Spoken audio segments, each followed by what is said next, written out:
Welcome to the Elevated Edit podcast. I'm your host, Blakely Ramsey, and the goal of this podcast is to discuss all things personal development, wellness, and the art of editing your life in an elevated way. From mastering morning routines to mastering your mindset, we're going to sift through the noise and empower you to take elevated action. Make sure you catch the show notes for all the details. Enjoy the show. Hello, and welcome back to this week's episode of the Elevated Edit podcast. I'm your host, Blakely Ramsey, and today we're going to talk about something that has been a bit of a hot topic lately. And full disclosure, it is something I am still working on mastering myself, and that is rest. And in the context of rest, we are not going to just talk about taking a break from work or getting enough sleep or sitting down in front of the TV to watch a movie. We're going to get real about what rest truly means and how we can incorporate tiny habits that actually work into our busy days. So if you know me personally, you know I have never been one to just naturally be good at resting. I'm definitely not great at it now, but for my whole life, it has certainly been an area where I was not a star pupil whatsoever. I started working when I was 12 years old, and I've pretty much been in high gear ever since. You know, I'm someone that's always brainstorming. I'm always coming up with ideas. I'm always kind of trying to push myself. And I do believe that being someone who is constantly pushing to be the best that they can be, I think that is a good quality to have. But I also think it can come with a hefty price if you're not self-aware. And, you know, for a long time, I was not self-aware whatsoever. And for many of us high achievers, life does feel like a race against the clock because life really is so short and there is no guarantee of how much time we really have left. And for me, I want to accomplish as much as I can while I'm here. But there is one thing that I'm starting to realize, and this took me a long time to become aware of, but even if you are doing something that you're really passionate about, you can still end up burnout. Just because you're doing something that you love and you feel like it's your life's mission, that doesn't mean that you can't still experience burnout from whatever it is. And sometimes I think even more so when you are so passionate about something, or like your judgment can completely be clouded because, you know, you're like, well, this is something that I love doing. This is something that I really enjoy and it brings me joy. But like I said, I think that can sometimes cloud our judgment and we push even harder when we're doing something like that. And that burnout, it does not discriminate. I mean, it will come no matter what we're doing. And burnout hit me pretty hard in 2022. I was dealing with a personal situation that kind of shook the foundation of my life, and it fundamentally changed how I saw the entire world. This situation was very isolating. It was very unique. And so it was something that I didn't really feel like I could talk to a lot of people about. And so instead of, you know, facing the problem head on and tackling it like I should have, I pretty much just buried myself in work and commitments. I said yes to everything that I could. I kept myself super busy and I did it at the expense of my health. And, you know, I thought if I just kept going, if I kept achieving, I'd find happiness somewhere along the way. And I think another issue that I've struggled with when it comes to rest is that my job is very high paced. You know, with real estate, it is hard to turn it off because it can sometimes be an industry that glamorizes the hustle. You know, if you're an agent that works until midnight and you're up again working at 5 a.m., you know, people are, you know, complimenting you and they're praising you. And I think that's especially toxic if you are looking for validation outside of yourself. You know, hearing people say those words, it can become really addictive. And it was for me. I kind of fed off of it. And, you know, I was the busy girl and it gave me a rush that people complimented that. And I used to joke that my Google Calendar looked like a box of crayons because it was just so all over the place, so hectic. I had my hand in so many things and so many different commitments. And it was honestly to the point where I did not even have time to slow down and like actually evaluate where my priorities were, where they should even be. I was just scrambling from the time that I woke up until the time I went to sleep, and I was never, ever getting caught up on anything. And so at the end of 2022, I completely hit a wall. I had all of these big goals, these big dreams, but I wasn't making any real progress. And I wasn't actually moving the needle towards anything. Everything I was doing was, at least it felt like busy work. I was doing a lot of work that was just me procrastinating. So I had an excuse not to execute on the big things that I wanted to do. And then I was also doing a lot of work, a lot of busy work for other people because I didn't have great boundaries. And like I said, I just said yes to everything. And when I look back, I am kind of shocked at some of the things that I said yes to and how much I had on my plate. But, it was my fault because I did have a lack of boundaries, and it took a toll, physically, mentally, and emotionally for me. And that was around the time when I knew something had to change. I couldn't continue down this road of burnout.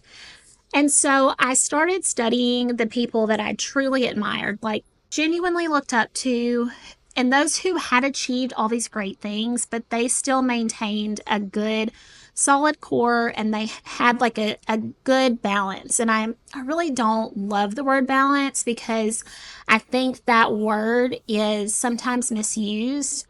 And I think everybody is going to have a different balance depending on their season of life. But that word works here. And so I did, look up to people who had this balance. They were high achievers. Yes, they were the best in their field, the best in their craft. They put a lot of focus, time, and energy into their life's mission, their families, and their careers. And, they were excellent at all these things, but they were also very self-aware, and they knew when they needed to slow down. And I think that was a great lesson that I learned when I was studying all of these high achievers, was that slowing down really is the key to speeding up. And I know that sounds very counterintuitive, especially if you're coming from a background where slowing down does feel like you're actually losing ground. And I completely understand that because, I came from the restaurant industry. And if you are slow, you're not making money. And same with real estate, especially if you're brand new and you're trying to get your feet off the ground. If you're slow, you're not making money. And so I came from these super high paced environments. And I think it was really important for me to learn that there is going to be a season to hustle, but you also have to be aware of when that season changes, and it might be a season of rest. I feel like this year has been a perfect example of that. The beginning of the year, I did have a lot easier time resting because I was doing a lot of self-work. I was doing a lot of travel. I was brainstorming all of the things that I'm now executing on. This last couple of months has not been as easy to rest. And so I've really had to lean on those habits to make sure that I am staying self-aware and that I continue to do the habits that, really have moved the needle for me this year. And like I said, in all of that, I just think that self-awareness is it's so important, and it's so crucial in understanding, when it's time to push and when it's time to pause.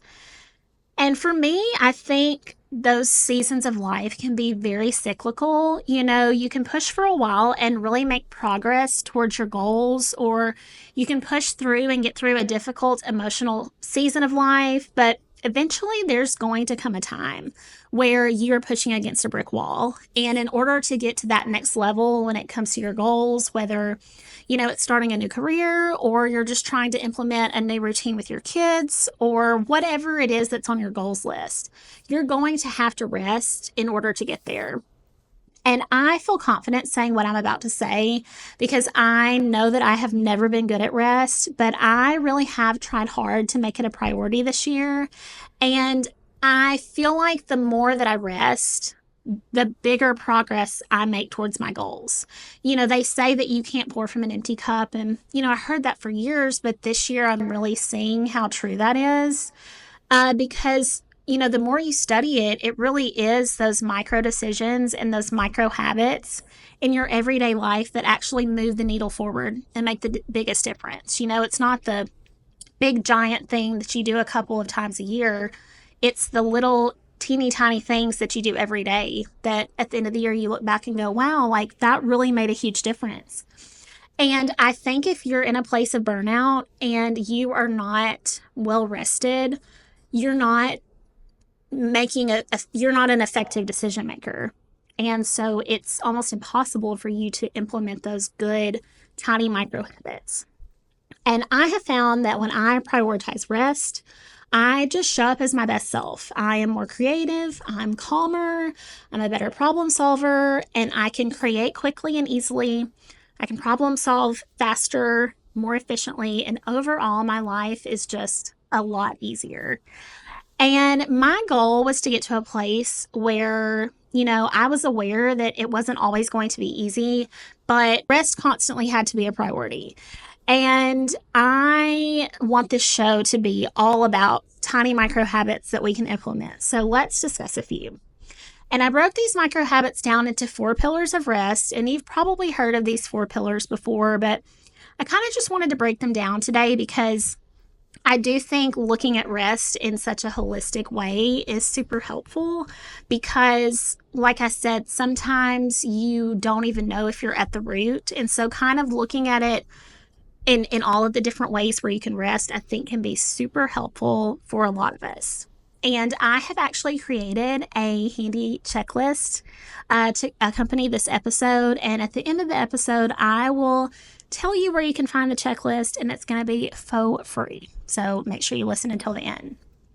So many of us are familiar with physical rest. And when I say physical rest, we're prioritizing sleep, exercise, hydration, and nutrition where and how we can. And for me, this one has been super difficult because there are many aspects. And sometimes, like I said, it is hard to get to the root of the issue. And for me, it has just been kind of implementing and adjusting as I go and experimenting and see what works best. And for me, the 3 biggest impacts on my physical rest have been limiting caffeine. This was a hard one for me at first because I was a loaded tea girl. I was a Bang energy drink. I was drinking caffeine all day long, all the caffeine. Give me espresso, give me, all the diet sodas. I loved caffeine. And for a couple of months, I pretty much cut it out cold turkey. And I not only saw a huge difference in my anxiety levels, but my sleep changed drastically. And I have started incorporating some caffeine back in, but if I drink caffeine after noon, I know my sleep is going to be disrupted. So I really try to keep it very limited, and then I try to keep it to the morning. And this next one is not going to be feasible for everyone every day, but for me, it has been huge, and that is taking a morning walk every day. It energizes my body, and I feel like it just kind of like detoxes everything. And mornings when I take a walk first thing in the morning, or days when I take a walk first thing in the morning, I sleep so well at night. And that's the same for this next physical rest micro habit as well, is taking a cold shower every morning. This was something I despised the first month that I did it. Like, I was like, this is miserable. This is awful. Now, take my regular shower, turn the cold on. I'll stand there for like 5-7 minutes. There's a couple of podcasts that are 5 to 7 minutes long. And so I'll just turn one of those on, and still don't love it, but I love the way that I feel afterwards. And on days when I take a cold shower in the morning, I sleep way better at night. The next form of rest is mental rest, and this is a big one. And I think with the increase in technology in our everyday lives, it has made it so much harder for us to get mental rest. So mental fatigue comes from constant overthinking, constant problem solving, and constant mental clutter, which, aside from just having a busy life, I feel like social media does, contribute to that so much. And for me, once again, mental rest has involved a ton of self-awareness, because I do think it takes a while for you to be able to tell yourself, like, oh, I need a break, especially when your whole life you've been living in fight or flight mode. I think it's difficult to have the awareness of telling yourself, okay, I need to take a break, even if it's a few minutes. And so for me, the three, habits that I've kind of instilled to try to prevent mental fatigue have been limiting my social media. This one is hard because I do have so many things, positive things to say about social media. And our next episode is actually going to be all about social media. And so I don't ever want to say, well, I'm just going to get off of social media. I'm going to eliminate it. But limiting my social media intake has been huge for me. I have also unfollowed a lot of people. I have curated my feeds. I try not to get on first thing in the morning and an hour before sleep. And then I really try during the day to just make sure that I'm not mindlessly scrolling. Like I like to get on and be intentional and either communicate with someone or network or learn something or be entertained. And if I'm not doing one of those things, if I'm just doomsday scrolling, I need to get off and go read a book or something. Something else that has helped me a lot is taking frequent breaks. I used to just sit at my computer for hours and I would just be so stressed out and I would feel like I was hitting a wall. And now I'm like, okay, it's been 45 minutes of deep work. I need to stand up and walk around for 3 minutes. Or I'll walk outside and take a loop around the building or, whatever it is, wherever I'm at. I try to take a break every 45 minutes to an hour and I come back and I promise I'm so much sharper than it was. And my third habit has been engaging in creative hobbies. So my current creative hobby is obviously this podcast. It has caused me to change and grow in ways that I was not expecting. And it has been kind of a nice release to have such a creative outlet and something that I am enjoying so much. So yeah, the podcast has been just working on it for so long and all the things I've learned. It really has been such a great thing for my mental health. So emotional rest is one that I never realized was such a huge problem that I dealt with. But I was carrying around some crazy emotions that were a heavy burden to carry. And working on my emotional fatigue took a lot of time and a lot of energy, but it was honestly one of those things that was so worth it. And I would say the top things that helped me rest emotionally would be boundaries. I have gotten pretty good at implementing boundaries. It has been to the avail of some people, but I have learned that I would rather disappoint someone else than disappoint myself. And that has been pivotal for me. Disconnecting from toxic relationships. So I feel like that kind of went hand in hand with implementing boundaries.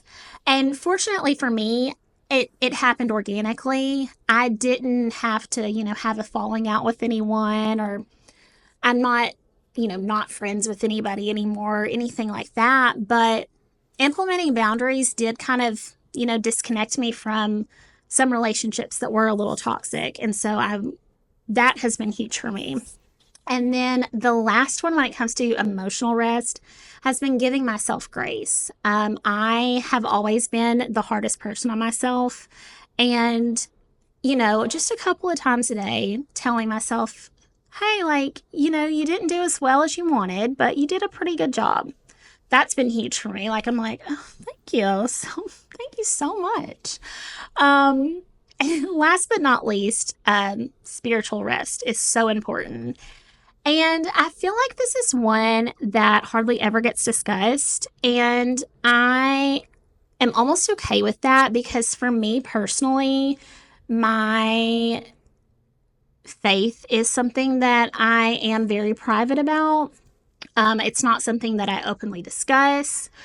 But I do think it's important for people to remember that, being connected to something greater than yourself, the faith that it can give you is so powerful. Some of the things that I've been doing this year to kind of give myself spiritual rest is I have done a lot of reading and research, and it has been a joy. It's truly been wonderful to kind of have those gentle, soft amazing discussions. And second, I've been doing a lot of journaling. So I've always been one to journal, but here recently I have tried to make sure that my journaling is more about gratitude, like what I have and what I'm grateful for, versus using it as a time to complain, and kind of shifting my mindset to more of a gratitude journal versus like a lack journal. That's been huge for me. And I think the last thing as far as spiritual rest for me has been spending time outside. So I am not inherently like an outside girl. I don't really love dirt and bugs and things like that, but I have really enjoyed, I've done a lot of hiking lately. I've done a lot of grounding. Like I'll just go outside and lay in the yard. I am a little worried about snakes, but priorities, okay? But for me, just like getting outside and seeing how beautiful the world is, it's just kind of a reminder, because I feel like, it is so easy to get kind of caught in that negativity loop where everything on social media is on fire and everything at work is on fire and, everything at home is on fire. And like everything just seems so bad and so negative. And like, I think sometimes just like going outside and like, wow, it's a pretty cloud, or wow, that's a really pretty tree. I think it can just kind of remind us that there really is so much beauty out there and we have to go out and look for it. We can't just stay in that negativity loop. We kind of have to search for the positive and really hold on to that as much as we can. Looking at rest holistically has been life-changing for me. And it's not just one thing. It is a combination of practices that nurture your entire being. When you allow yourself to rest in all these different ways, you come back stronger, more focused, and ready to tackle whatever it is that comes next. So I'm going to leave you with 3 action items, and these are pretty good ones. So number 1, you're going to download the checklist that I mentioned earlier in the episode. It can be found in the show notes, and there will also be a link in our bio on all the social media platforms. So all of the Elevated Edit social media platforms will have a link that you can download the checklist. Okay, number 2, I want you to find one thing you can implement this week that will really move the needle when it comes to your rest. Not 5 things, not 8 things, not 12 things, one thing. And I want you to try to implement that. You may only do it twice this week, and that's okay, but if you like build up those teeny tiny micro habits and you just stay consistent, at the end of 6 months or the end of a year, you'll look back and go, oh, wow, like I really accomplished that instead of trying to do 75 things at once. And then you get overwhelmed. I have found for me that like implementing one little micro habit every once in a while has made such a huge difference. And the final action step is to journal and reflect on your progress. So this can be something that you spend 5 minutes doing on a Saturday morning. You keep a journal right by your bed. And first thing in the morning, you go, okay, I kind of want to reflect on how my rest was this week, in all the areas. Did I hit the goals that I set for myself in those areas? And I think sometimes reflecting and just being honest with yourself with grace, that can really move the needle, because then you're not going, a whole year without looking back and kind of evaluating where you're at. And my final note is to remember that rest is not a luxury. It is a necessity. It's the fuel that will take you to the next level of yourself. And trust me, when you rest well, you'll perform even better. Thanks for listening, and I will see you in the next episode. Thank you for tuning in to the Elevated Edit podcast. I hope you found today's episode inspiring and full of actionable tips. Don't forget to check out the show notes for all the resources and links mentioned. If you enjoyed the show, please subscribe, leave a review, and share it with your friends. Follow us on social media for more updates and inspiration. Until next time, keep growing, glowing, and elevating your life. See you soon.